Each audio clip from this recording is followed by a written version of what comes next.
Versace Aero Energy cònតែឃើញដបក៏ដឹងថាជាតិដែរបងបងទឹកអប់នេះតំដៅចេញនៅឆ្នាំ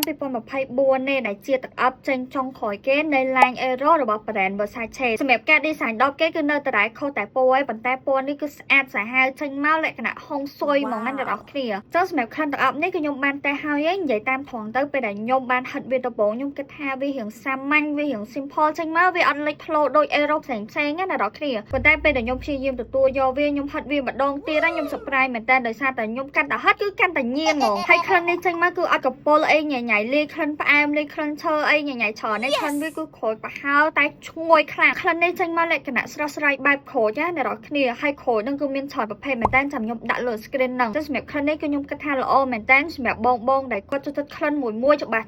គាត់ចូលចិត្តក្លិនក្រូចហើយអត់ចូលចិត្តក្លិនមួយដែលថាជន់គេអាចជ្រើសរើសជាមួយនឹង Versace Aero Energy នេះបានប្រភេទផេងរបស់វាគឺ Eau de Parfum ចូលបានពី4ទៅ5ម៉ោងឬក៏លើសនឹងអាស្រ័យទៅលើការប្រើប្រាស់បងចឹងទៅតម្លៃរបស់វាវិញខ្ញុំគិតថាសមរម្យគឺ 100 ml ត្រឹមតែ